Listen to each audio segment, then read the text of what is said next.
I wasn't snooping. Really, I wasn't. That's the part that kept echoing in my head afterward. Like I had to defend myself from something I hadn't done yet. It was just one of those evenings where the dishwasher's humming, and you're clearing out junk mail while dinner simmers. One of those peaceful, ordinary moments. Until it wasn't.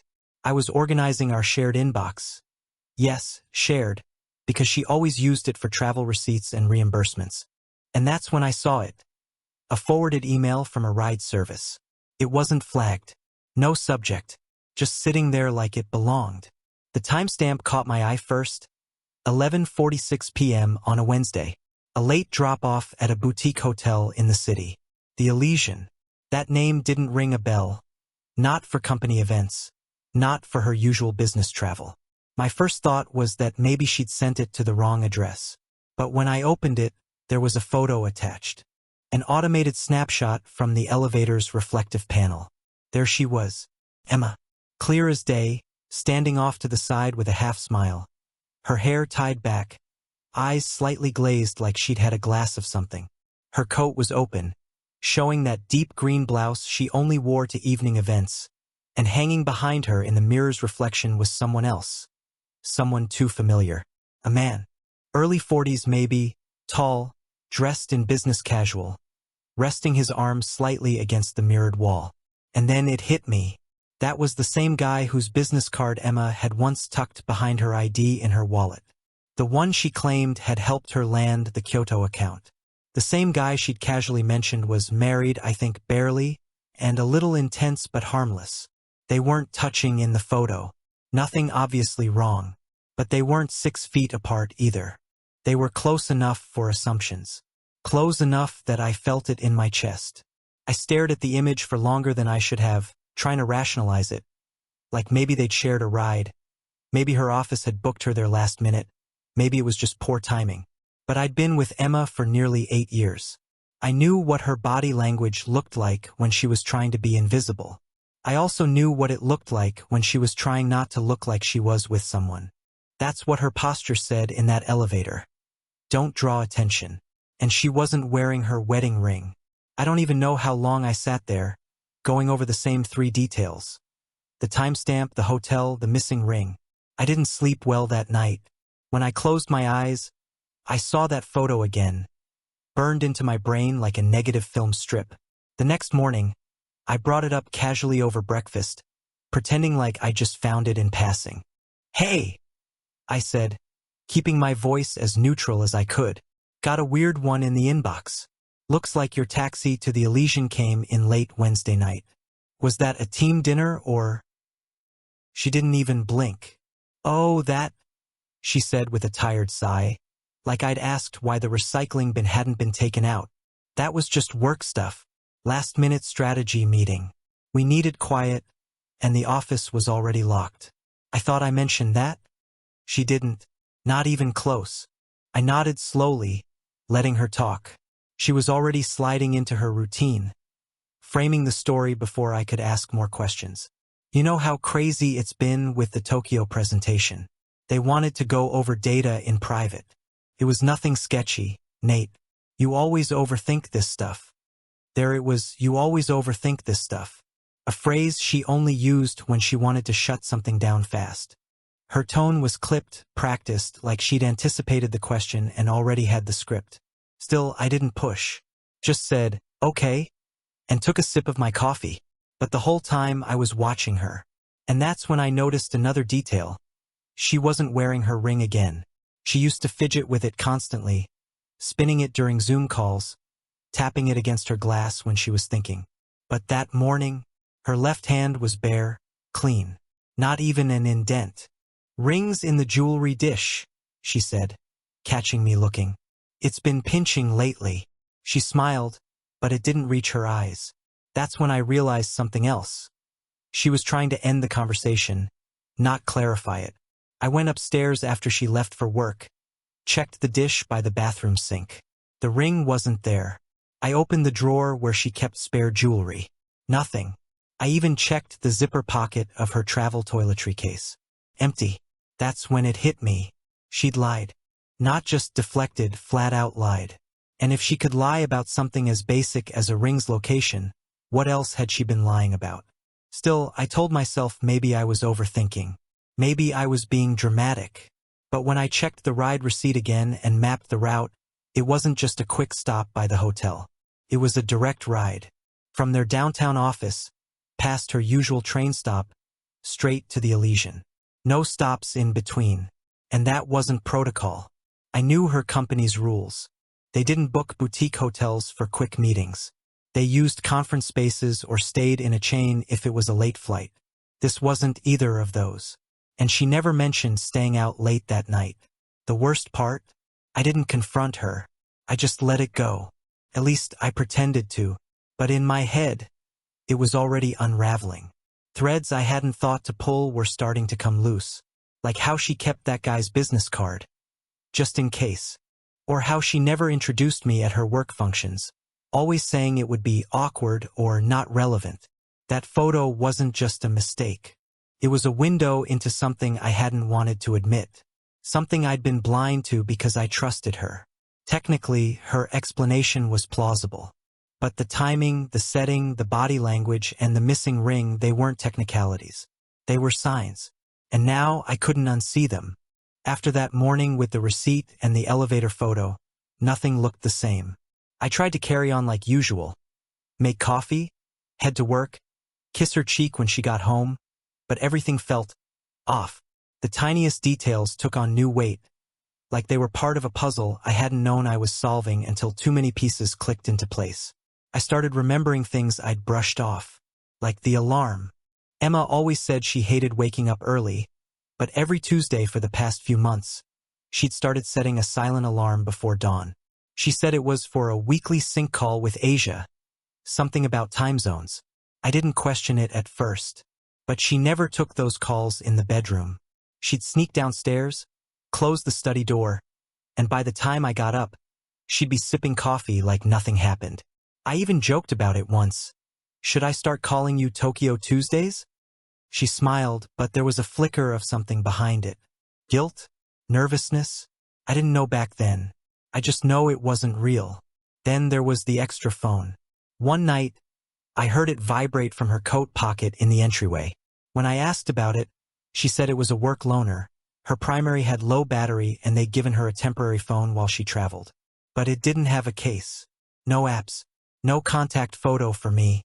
Just a slick, clean interface and the kind of password that took her a little too long to type in, like she wasn't used to it. I should have asked more questions. I didn't. What finally made me pause was the money. Emma and I shared a joint account for groceries, bills, and fun money, nothing crazy.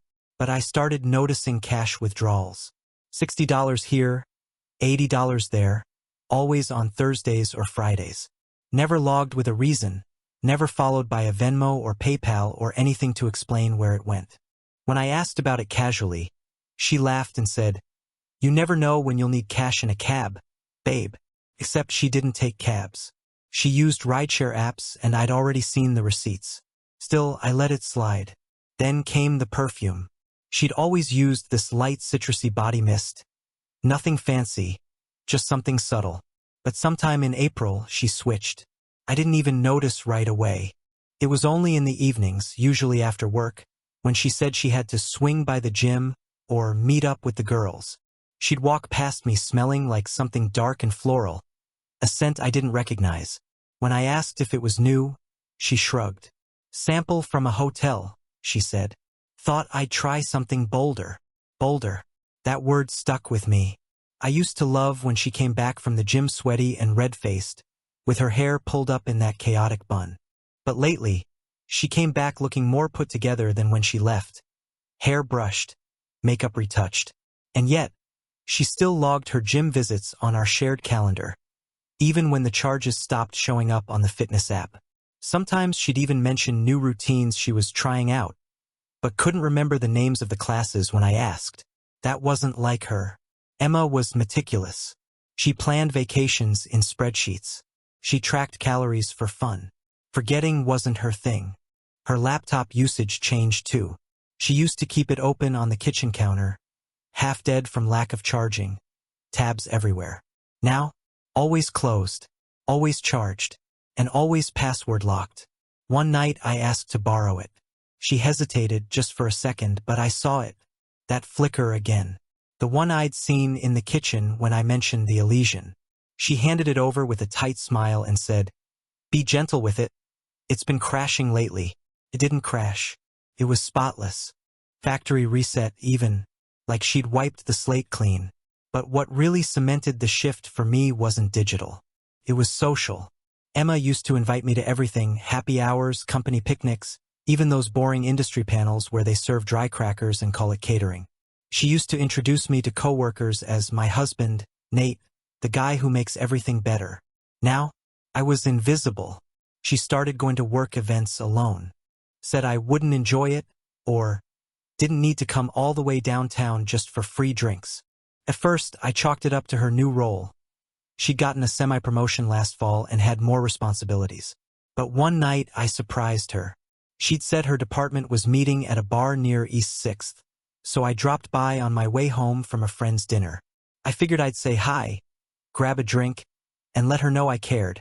But when I walked in, the energy shifted. She wasn't happy to see me. Her smile didn't reach her eyes.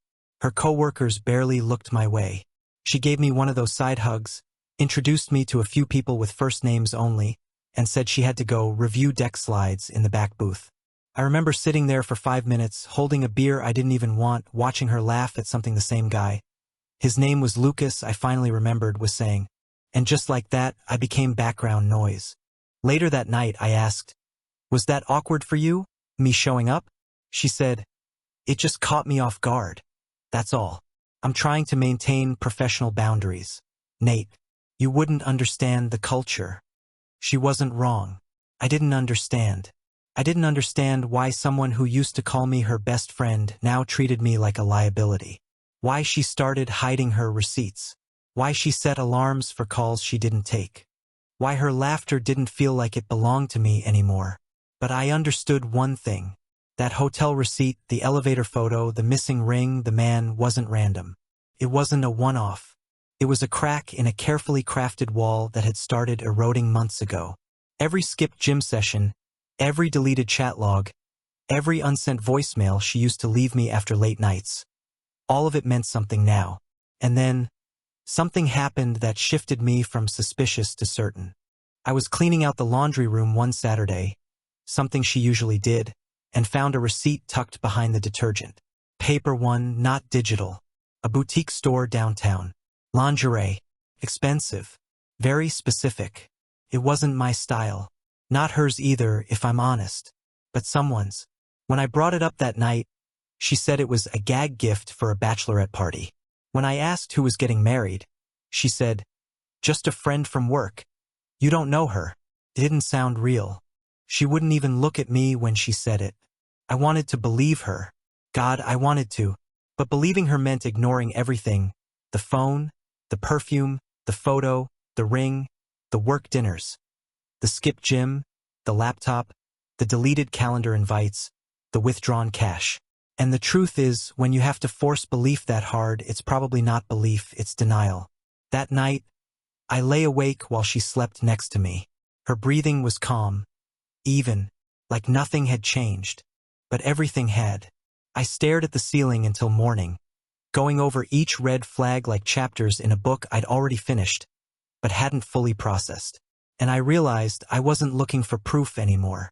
I already had it. Not a smoking gun. Not a confession. But a pattern. Clear, undeniable pattern. Emma wasn't just pulling away.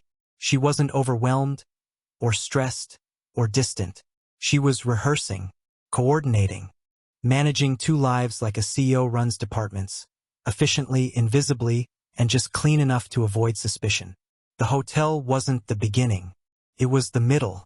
And now I needed to know how deep it went. There's a moment when suspicion turns into certainty, and it doesn't feel like relief. It feels like grief. Like attending a funeral no one else knows is happening. You show up in a clean shirt, hold your face together, and inside, you're quietly burying the version of your life you thought was real. I crossed that threshold the day Emma asked if I'd seen her camera. It was my old Canon DSLR, the one she always said was too bulky and too complicated. but suddenly needed for a work presentation. She said a coworker, Lucas, had borrowed it to shoot authentic team content for a product launch. "Do you mind if I give him your login for the memory card?" she asked one morning halfway out the door. I blinked. "My what?" she fumbled. "Sorry, I meant your photo backup link. Whatever. He might need it." I said sure, trying not to sound too interested, but the moment the door shut behind her, I grabbed my laptop. What Emma didn't know, or had forgotten, was that I'd installed a GPS tracker in that camera body last year. Not because I was suspicious back then, but because I used it for travel photography and once left it in a cab in Santa Fe. I'd added the tracking device and never thought twice about it. Until now. I logged in and pulled up the most recent location. It wasn't at her office. Not even close. The signal was pinging from a quiet neighborhood near Lake Travis, about 45 minutes west of downtown, a cluster of upscale short-term rentals surrounded by trees and silence. Not the kind of place where you shoot corporate headshots. More like the kind of place you go when you don't want to be seen. I copied the coordinates into my phone, grabbed my keys, and left without a plan. Just this dull thud in my chest, like my heartbeat was warning me what I already knew. The drive felt longer than it was. My hands gripped the wheel tighter with every mile, my mind playing scenarios I didn't want to imagine but couldn't stop. By the time I turned onto the narrow gravel road, the sun was starting to drop low in the sky. The house was tucked behind tall pines, a modern glass-front rental with one of those keyless entry pads and floor-to-ceiling windows that made you wonder who needed that much visibility in a place meant for secrecy. I parked on the shoulder, far enough not to be seen. Waited. About 20 minutes later, the porch light flicked on. Then the interior lights. Then movement.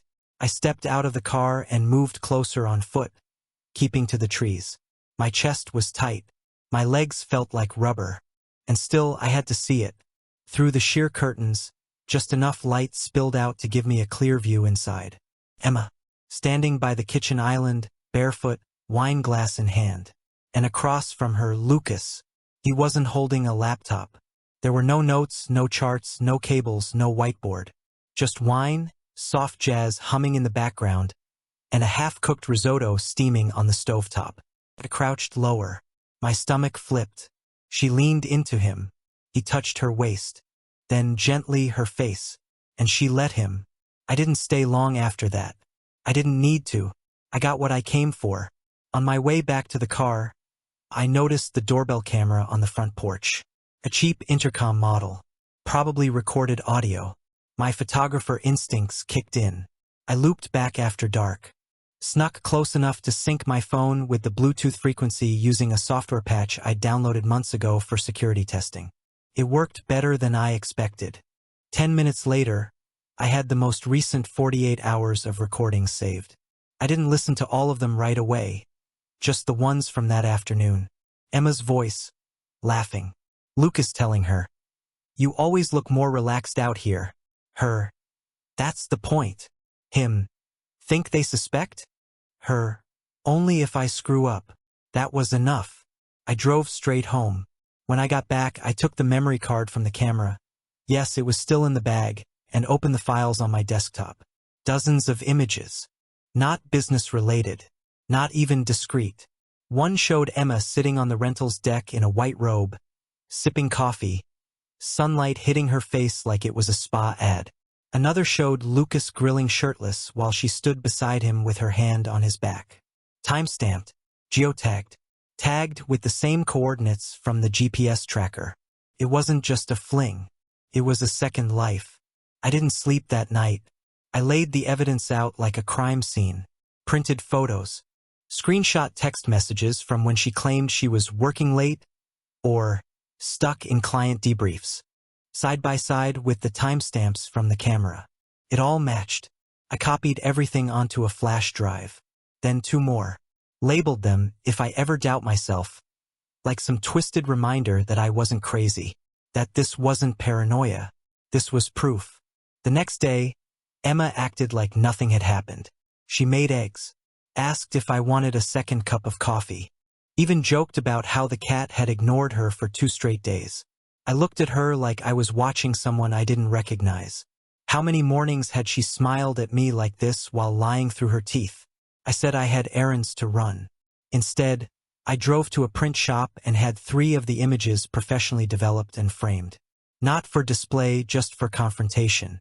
Just to show her that truth had a face, and it looked exactly like her in a white robe on a balcony she said she'd never seen. I didn't confront her that night, or the next. I waited until the day before her Tokyo trip. Because that's when she always spun the most polished lies. That's when she liked to act untouchable. She was packing when I walked into the bedroom holding the envelope.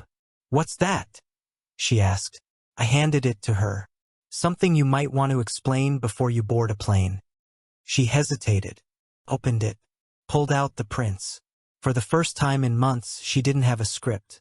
Her mouth parted, but no words came out. Her eyes flicked to mine, then back to the photos. Her hand trembled. I didn't speak. I didn't need to. The silence was louder than any accusation. Finally, she said, "You went through my stuff?" "No," I replied. "Your stuff came to me." She closed the envelope and sat on the edge of the bed. "Nate, I didn't want you to find out like this. Like this. As if there had been a better version of this." I just stood there. Let her talk. "I made a mistake," she said. "It wasn't supposed to happen. It started when I felt like I was losing myself. Like I didn't know who I was anymore. I didn't react. I wasn't there for an apology." "It's not what you think," she said again. "Emma," I said quietly. "It's exactly what I think." I walked out before she could spin the rest. She didn't follow me. Not that night. I sat in the garage for an hour, staring at the box of spare hardware I'd used to track the camera. The same GPS chip had captured everything. It had brought truth to the surface without me needing to break in or break down. Emma had told her story. The evidence told mine. And mine didn't need editing. The word she used was pause. Not separation. Not break. Not divorce. Pause. Like we were just some Netflix show she could stop and pick up later, once it was more convenient. She said it the morning of her Tokyo flight, suitcase already zipped by the front door, passport sticking out of her bag. I was at the kitchen counter, drinking the same black coffee I'd had every morning since the pictures. I hadn't said much since handing her the envelope. I didn't need to. The silence did most of the talking. She stood across from me, hands gripping the back of a chair like she needed to steady herself. I think I need to take a pause," she said. I stared at her, said nothing. She rushed to fill the silence. "Not forever, just some space, to figure things out. Tokyo will give me clarity." Clarity? She already had clarity. She had it on a lakeside porch with a man who wasn't me.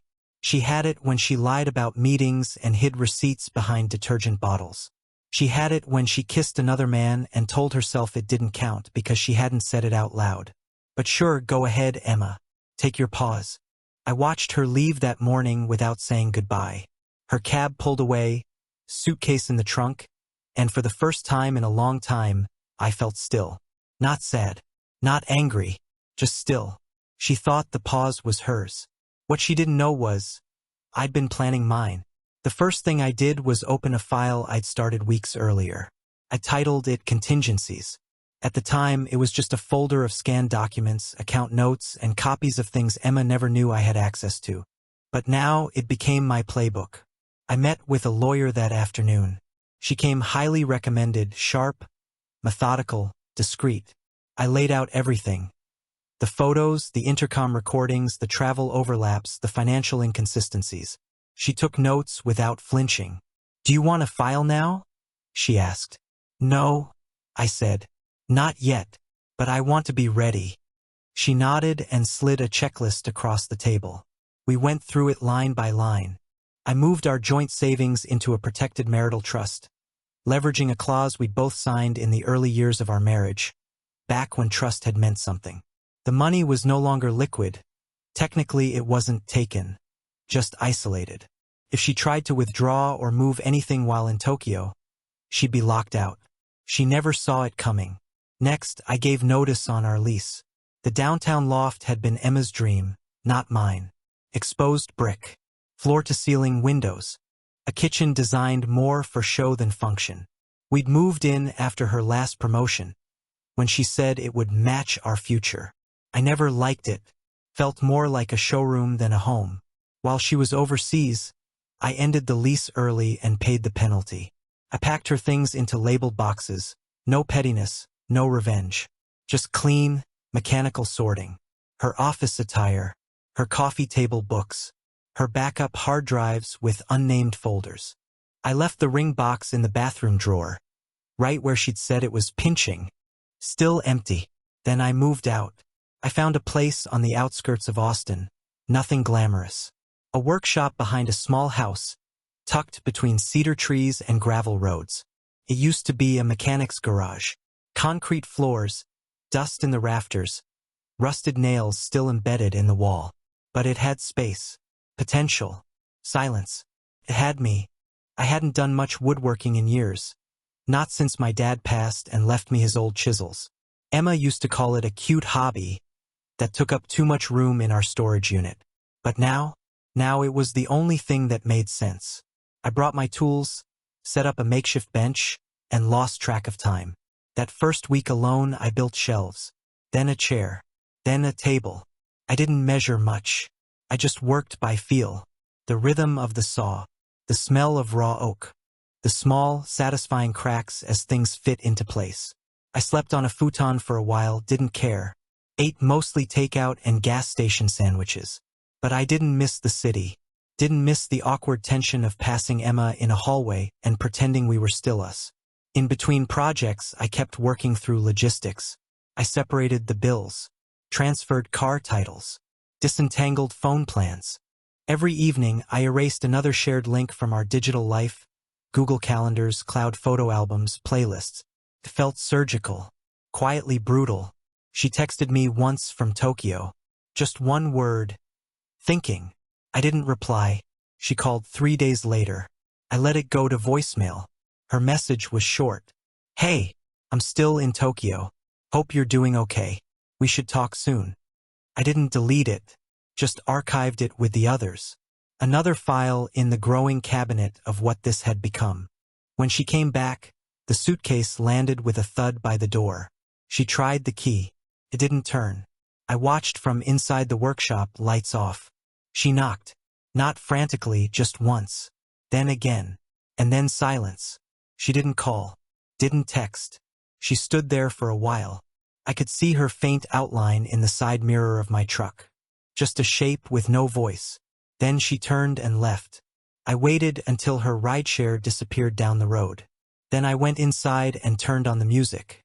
That night, I opened the document again. Contingencies. It was time to rename it. I changed the title to Closure. People always say grief is loud. Crying, yelling, breaking things. But mine came like fog, soft, dense, and slow. I didn't cry. I didn't rage. But I grieved. Not for her.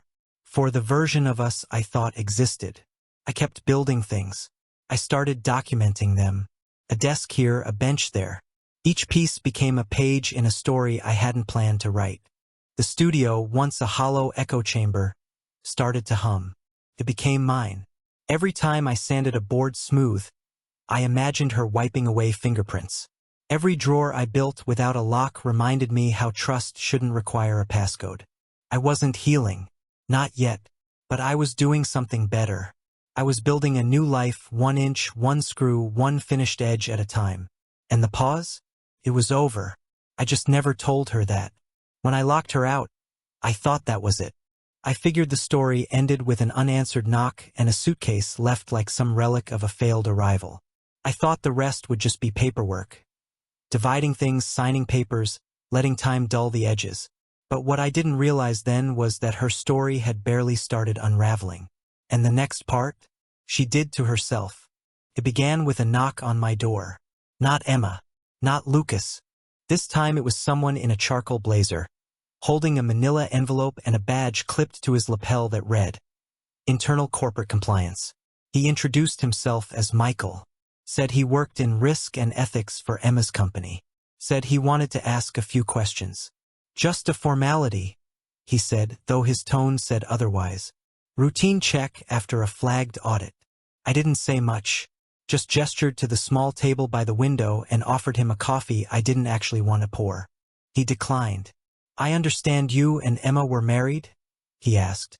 Were, I said. He glanced at his tablet, tapped something. You were listed as her emergency contact. I assume that's no longer accurate. Nope, I said. We're paused. Permanently. He gave a tight smile like he'd heard that line before. Then he got to the real reason he was there. Do you happen to recognize this location? He slid a photo across the table. My stomach tensed. It was the Lake Travis rental. Same angle as the one I'd taken with my camera, except this was from a different source, cleaner, wider. Probably from the rental company's security feed. Yeah, I said flatly. That's where I stopped recognizing my wife. He nodded like he already knew. Apparently, the credit card charges tied to the rental raised a red flag in accounting. Emma had used her corporate card for part of the stay, listed as client debrief and content capture. A line item that didn't match the calendar entries or travel approvals from HQ. When compliance pulled access logs, it got worse. Building entries at odd hours. Vacation time logged on paper but not in the system. Corporate cards used during sick days. Internal chat messages erased outside the retention policy. Lucas's name kept showing up in the same rooms, the same flights, the same private calls with no logged meeting IDs. Then came the kicker. Lucas's wife, who I learned was not only married to him but also a co-owner of the company, got wind of it. Apparently, she wasn't just some silent partner or stay-at-home spouse. She held stock, sat on the ethics committee, and had enough pull to request a formal investigation under conflict of interest and executive misconduct. When she saw the hotel charges, the unauthorized reimbursements, and eventually the intercom recording, game over. Emma's reputation used to be her shield. She was the fast-track star, the one with back-to-back awards and glowing client reviews. She'd curated that image like it was a LinkedIn profile designed by a PR team, sharp, polished, untouchable. She used it to keep me out of her work life. You wouldn't get the pressure, she once said. You're not in my world. But now her world was eating itself. The same reputation she weaponized became Exhibit A. I didn't have to lift a finger. The fallout hit fast. She was placed on administrative leave less than a week after returning from Tokyo. Lucas was reassigned pending review.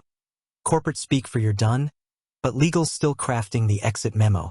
I heard about it through a former colleague of hers who texted me, half in disbelief, half in schadenfreude. Did you see what's happening at Omega Tech? He wrote. Emma and her boss just got wiped off the org chart. Wiped, just like that. I opened the company site out of morbid curiosity. Her name, gone from the leadership page. Her email bounced back. Even her employee blog, the one she used to update with posts about strategy in hybrid teams, had been quietly scrubbed. I'll admit it, I took a screenshot, not out of spite, but because it felt surreal, like seeing a mountain you'd once tried to climb suddenly collapse in front of you. She texted me later that day. I don't know what they told you, but it's not what it looks like. That line again. I didn't respond. She followed up with, they're blowing everything out of proportion. Lucas's wife is trying to destroy me. I stared at my phone for a long time before setting it down. Funny how she still thought this was someone else's fault. I learned later that Lucas's wife had requested access to the intercom footage herself. She got it directly from the rental company. Apparently, her legal team had already been sniffing around, suspecting misappropriated funds even before the Tokyo trip. The footage, paired with the rental agreement and corporate expenses, became a package that went straight to the board. The board went to legal. Legal went to HR. And just like that, Emma became a bullet point in an internal ethics slide deck no one wanted to be on. You could almost hear the PowerPoint transition. Meanwhile, I stayed in the workshop. I didn't gloat. I didn't post anything. I didn't even tell mutual friends. But I did go through our old storage bin one night and found her first work badge. The one from when she joined the company 5 years ago, fresh out of grad school. It had her picture, bright-eyed and ambitious, with a quote on the back that read, "Integrity isn't what you show others. It's what you do when no one's watching." I stuck it in a drawer. Then I locked it. The thing about reputation is it works both ways. When it's clean, it protects you. When it's cracked, it doesn't just fail, it amplifies the sound of your fall. Emma had built her entire image on professionalism, sharp instincts, boundary setting. She once told me she never introduced me to her coworkers because it was important to separate work and personal life. That boundaries made her look serious, focused. What she really meant was, the less people knew, the easier it was to lie. In the end, the same colleagues she'd once impressed turned their backs. Not because they hated her, but because association meant exposure. No one wanted to be in her shadow when the spotlight turned. And Lucas? Last I heard, he moved out of his house and into a rental near the business district. The same neighborhood where they used to meet for strategy sessions. Emma tried reaching out again. Sent an email this time. Long, meandering, filled with justifications. It ended with, "I didn't expect everything to implode this fast. I thought I had more time." That was the only sentence I believed. Because that's what she was always counting on, time. Time to cover tracks. Time to recalibrate. Time to slip through the cracks before anyone looked too closely. But time ran out. And reputation? It didn't just turn on her. It erased her. In the quiet of my workshop, I built a desk from old oak Emma once called junk. I named it the Pause Desk. It sold at a local fair, caught the eye of a design blogger, and within weeks, it was featured in a magazine. A collector in L.A. paid more than Emma's old yearly bonus. What she dismissed became my turning point. My proof that some things, when given care, don't break. They evolve. At a family dinner, Emma tried to pretend, said she was tired of the marriage, expecting me to chase her again. I didn't. I calmly told everyone we were finalizing the divorce. A week later, she came home to an empty house and an envelope on the counter. Divorce papers and a note that read, "The pause is over. No fight. No breakdown. Just closure, quiet, clear, and final."